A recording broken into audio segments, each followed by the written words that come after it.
जय हिंद एवरीवन। नया चैप्टर शुरू कर रहे हैं सीक्वेंस एंड सीरीज। और सीक्वेंस एंड सीरीज का सबसे पहला टॉपिक हमने उठाया एपी, अर्थमेटिक प्रोग्रेशन। ठीक, इस अर्थमेटिक प्रोग्रेशन को आप 10th क्लास में पढ़ के आते हो, इसका बेसिक आप लोगों को पता होता है। तो जहां से क्वेश्चंस बनते हैं हम सीधा वहीं से उठाएंगे, लेकिन कुछ बेसिक फंडामेंटल चीजें हम पढ़ लेते हैं। कोई भी sequence A1 A2 AN AP में कहलाती है कब, आप लोगों को पता है कि जो डिफरेंस है, किनका डिफरेंस, आपने कोई भी एक टर्म उठाई, उसका उसकी प्रीवियस टर्म के साथ जो डिफरेंस है वो हमेशा सेम होना चाहिए, वो कभी चेंज नहीं होना चाहिए। जैसे फॉर एग्जांपल, अगर मैंने आपको एक सीक्वेंस दी 1 2 3 4 5 6, आपने सपोज कोई भी एक टर्म पकड़ी, सपोज मैंने 6 को पकड़ा, 6 में से मैंने ठीक इसके पीछे वाली टर्म को माइनस किया, तो मुझे क्या कॉमन डिफरेंस मिल रहा है, 1। ऐसे ही आपने कोई भी सपोज 7 पकड़ा, 7 से ठीक पीछे कौन आएगा, 6 आएगा, ये भी कितना देगा, 1 देगा। 3 - 2 ये भी कितना देगा, 1 देगा। मतलब आप कोई भी एक टर्म पकड़ो और ठीक उसके पीछे की एक टर्म पकड़ो, उनका डिफरेंस हमेशा सेम आना चाहिए, वो कभी भी चेंज नहीं होना चाहिए। जब जब ऐसा होगा तब तब हम कहेंगे कि वो जो सीक्वेंस है रियल नंबर की, वो क्या है, वो एपी है। ठीक, मीन्स मैं ये कह सकता हूँ कि an+1, मतलब आपने n+1 टर्म पकड़ी, उसमें से जस्ट एक पीछे वाली टर्म को सब्ट्रैक्ट किया, तो आपको एक कांस्टेंट मिलेगा हमेशा, वो क्या होगा, डी। इसी डी को हम क्या कहते हैं, this is our common difference. इसको क्या बोलते हैं, कॉमन डिफरेंस कहते हैं। सब 10th क्लास में स्टूडेंट पढ़ के आया होता है। ठीक, नाउ डिस्कस करते हैं what is general term. General term को हम nth टर्म भी कहते हैं। जैसे आपको ये कोई सीक्वेंस गिवन है रियल नंबर की, मैंने आपसे बोला इसकी 10th टर्म क्या होगी, है ना, इसकी 100th टर्म क्या होगी, ये बताओ। तो इसी को हम जनरल टर्म से डिनोट करते हैं। तो जनरल टर्म बोलो या फिर आप nth टर्म बोलो, होती क्या है कि the nth term of AP with first term A, first term अगर उसकी A है और कॉमन डिफरेंस उसका D है, देन इसकी nth टर्म को हम डिनोट करते हैं AN equal to A plus n minus 1 into D से। यहाँ पर AN आपको बता रहा है कि आप कौन से नंबर की टर्म देखना चाहते हो, कौन सी टर्म में इंटरेस्टेड हो। सो nth टर्म का मतलब है, जैसे सपोज मैंने आपसे बोला 10th नंबर की टर्म, 11th नंबर की टर्म, 12th नंबर की टर्म, तो मैं पर्टिकुलर टर्म के बारे में बात कर रहा हूँ। ठीक, एक आप लोगों को पता है फर्स्ट टर्म है, डी आप लोगों को पता है कॉमन डिफरेंस है, एन यहाँ पर बताता है नंबर ऑफ टर्म्स। तो ए एन और एन में कंफ्यूज मत होना। ए एन एक पर्टिकुलर टर्म को बता रहा है, जैसे ये सीक्वेंस मैंने आपको दे दी, और अगर मैं केवल इस पर्टिकुलर टर्म की बात कर रहा हूँ, मीन्स मैं ए एन की बात कर रहा हूँ। और अगर मैं यहाँ पर कितनी नंबर ऑफ टर्म्स हैं इस पर बात कर रहा हूँ, तो मैं एन की बात कर रहा हूँ। ठीक है, तो ए एन और एन में डिफरेंस आप लोगों को समझ में आ गया होगा, what is a n and what is n. ठीक, तो क्वेश्चन करते हैं, हर एक वैरायटी का एक क्वेश्चन उठाएंगे। हालांकि इसके क्वेश्चंस अब इसकी प्रॉपर्टी से ज्यादा बनते हैं। ठीक, तो सबसे पहला क्वेश्चन, टी आर डिनोट कर रहा है nth टर्म को किसी एपी की। For some positive integer m and n, उसने हमें टी एम दिया है और टी एन दिया है, और आपसे पूछा क्या है, टी एम एन। ये आपकी 11th की एनसीईआरटी की भी प्रॉब्लम है, लेकिन इसकी एप्लीकेशन क्या है, इस क्वेश्चन की एप्लीकेशन क्या है, कैसे इससे क्वेश्चंस बन सकते हैं, डेवलप हो सकता है, उस पर भी डिस्कस करेंगे। लेकिन फिलहाल इसको सॉल्व करते हैं। हमें टी एम गिवन है कितना, 1/n। आप लोगों को पता है कि जो ए एन होता है, this is a plus n minus 1 into d. In the same way t m कितना हो जाएगा, t m is a first term plus m minus 1 into d. इसकी वैल्यू कितनी गिवन है, 1/n। In the same way t n कितना given है आपको, 1/m।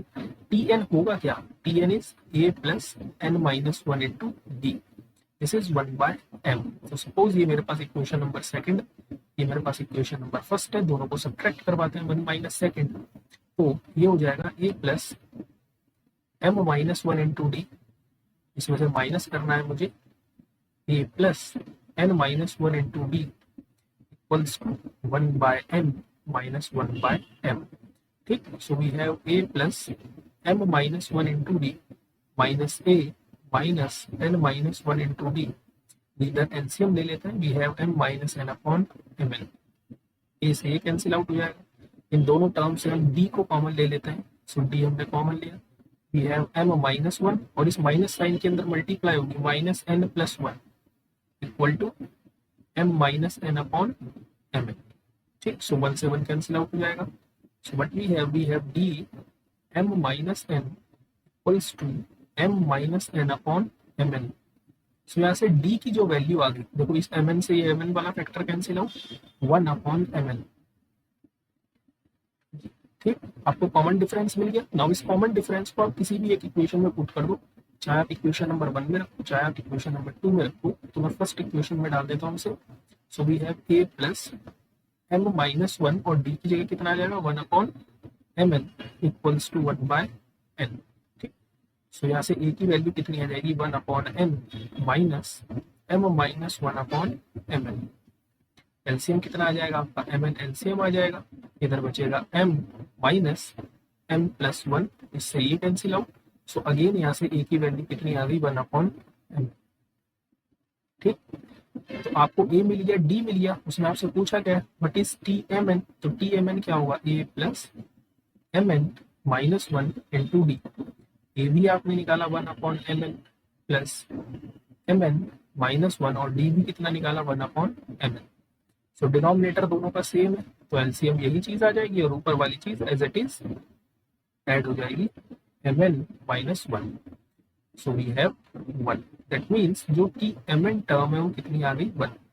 अब जरा इसकी एप्लीकेशन पर चर्चा करते हैं कि हम लोग चीजें क्या क्या निकाली। ठीक, सपोज मैंने आपको एक क्वेश्चन दिया, कि लेट an आपकी nth टर्म को डिनोट कर रहा है, दिस इज nth टर्म, और सपोज दैट a4 की वैल्यू 1/3 है एंड a3 की वैल्यू 1/4 है। तो मैं आपसे पूछ सकता हूँ कि फर्स्ट टर्म क्या होगी, कॉमन डिफरेंस क्या होगा, और a12 कितना आएगा। ठीक, तो आपको पता है कि जब भी इस टाइप की एपी मुझे दिखती है जिसमें फोर्थ टर्म 1/3 है और थर्ड टर्म 1/4 है, मतलब आप देख रहे हो यहाँ पर ये फोर्थ टर्म थर्ड टर्म का रेसिप्रोकल है और थर्ड टर्म जो गिवन है वो फोर्थ टर्म का रेसिप्रोकल है। ऐसे टाइम पर ए की वैल्यू कितनी आती है, 1 अपॉन mn, मतलब सिंपली आपकी ए की वैल्यू कितनी आएगी, 4 3 12। ठीक, डी भी आपका 1 अपॉन mn ही होता है, तो ये भी कितना आएगा, 1 अपॉन 12। और अभी आपने यही तो फाइंड आउट करा, टी एम एन का मल्टीप्लाई, उसने एम दिया था, उसने एन दिया था, आपने इन दोनों का मल्टीप्लाई कैलकुलेट किया। सो अगर मैं आपसे बोलूँ A12 कितना आएगा, तो आप सिंपली बोलोगे 1। सॉल्व करने की भी जरूरत नहीं है, इसी को तो जनरलाइजेशन कहते हैं। जनरलाइज्ड उसने आपसे चीज प्रूफ करवाई, अब इसकी एप्लीकेशन आपको पता होनी चाहिए। ठीक, नेक्स्ट बढ़ते हैं। सो अगेन नाइस प्रॉपर्टी है, इस पे लोग सोचते हैं कि ये सीरीज का क्वेश्चन है, लेकिन सीरीज का नहीं है। ठीक, इसी टाइप का एक और क्वेश्चन है, वो आप होमवर्क करोगे घर से। ठीक है, देखो ये जो आपको गिवन है सीक्वेंस, ये एपी है। उसने ये पूछा है कि ये जो एक्सप्रेशन है ये किसकी वैल्यू क्या आएगी। सबसे पहले जब तक मेरा डिनोमिनेटर सेपरेट नहीं होगा तब तक मैं कुछ नहीं कर सकता। आपको एपी की एक खासियत पता है कि जो डी होता है कॉमन डिफरेंस, वो A2 माइनस A1 भी होता है, वो A3 माइनस A2 भी होता है, वही A4 माइनस A3 भी होता है ना, सो ऑन। यही AN प्लस 1 माइनस AN भी होता है ना, यानी कॉमन डिफरेंस हमेशा सेम आता है किसी भी एपी का। तो मैं एक काम करता हूँ, यहाँ पर 1 अपॉन डी से डिवाइड करवाता हूँ और डी से ही मैं क्या करवाता हूँ, मल्टीप्लाई करवा देता हूँ। सो मेरे पास कुछ इस टाइप का एक्सप्रेशन बनेगा, and so on d upon an plus 1। ठीक, so we have 1 upon d. Now इस वाले डी की जगह पर मैं पुट कर रहा हूँ A2 minus A1 upon A1 A2। इस डी की जगह मैं पुट कर रहा हूँ A3 minus A2 upon A2 A3, and so on. इस वाले डी की जगह मैं पुट कर रहा हूँ AN plus 1 minus AN upon AN plus 1। ठीक, क्लियर है। Now what we have 1 upon d. अब हम एक काम करते हैं, इसका जो डिनोमिनेटर है ना इसको सेपरेट करते हैं। कैसे करें, A2 upon A1 A2 minus A1 upon A1 A2 plus same यहाँ पर A3 upon A2 A3 minus A2 upon A2 A3 plus so on AN plus 1 upon AN plus 1 minus AN upon AN plus 1। ठीक, देखो A2 से A2 cancel out, A1 से A1 cancel out, A3 से A3 cancel out, A2 से A2 cancel out, इससे ये cancel out और AN से AN कैंसिल आउट हो जाएगा। सो मेरे पास क्या दिखेगा, 1/D, this we have 1/A1 minus 1/A2 plus 1/A2 minus 1/A3 and so on 1/AN and minus 1/AN plus 1। देखो इससे ये टर्म कैंसिल आउट, इससे आगे वाली टर्म कैंसिल आउट और AN से AN भी कैंसिल आउट हो जाएगा। तो मेरे पास लास्ट में जो बचेगा वो बचेगा 1/A1 minus 1/AN plus 1।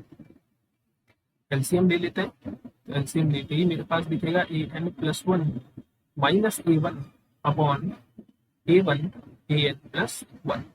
Now look, आपको पता है AN जो होता है ये nth टर्म को डिनोट करता है, A plus N minus 1 into D. तो अगर मैं n की जगह पर n प्लस 1 को पुट कर दूं तो मुझे क्या दिखेगा, n प्लस 1 और ये माइनस का 1 इंटू डी, 1 से 1 कैंसिल आउट। दैट मीन्स जो AN प्लस 1 की वैल्यू आएगी वो कितनी आएगी, A प्लस एन डी, है ना। ये A क्या बता रहा है, A बता रहा है फर्स्ट टर्म, और यहाँ फर्स्ट टर्म हमें कितना गिवन है, A1 गिवन है, तो यहाँ A1 आ जाएगा। तो यही चीज हम करने वाले हैं। सो ये क्या हो जाएगा, 1/B, AN प्लस 1 की जगह आ जाएगा A1 plus N D minus का A1 upon A1 AN plus 1। So A1 से A1 कैंसिल आउट, D से D कैंसिल आउट, तो फाइनली मेरा जो आंसर बना है वो कितना बना है, N/A1 AN प्लस 1। ठीक, तो ये सीरीज का क्वेश्चन नहीं है, ये AP का ही क्वेश्चन है। ठीक, इसी की तरह सेम क्वेश्चन ये आपको ट्राई करना है। ठीक, ये भी बहुत अच्छी प्रॉब्लम है, नाइस। यहाँ मैं आपको हिंट दे देता हूँ, आपको सबसे पहले इन सबको रैशनलाइज्ड करवाना है।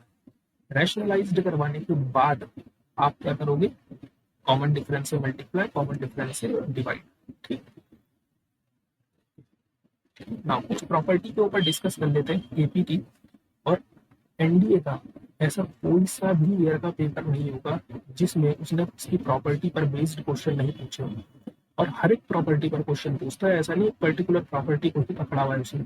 ठीक है, तो इस सेशन में हम इसकी प्रॉपर्टीज को समझेंगे और अगले सेशन में हम इसकी प्रॉपर्टी पर बेस्ड क्वेश्चंस को डील करेंगे। इसके 1 से 2 लेक्चर और बनेंगे एपी के, उसके बाद हम जीपी पर मूव करेंगे।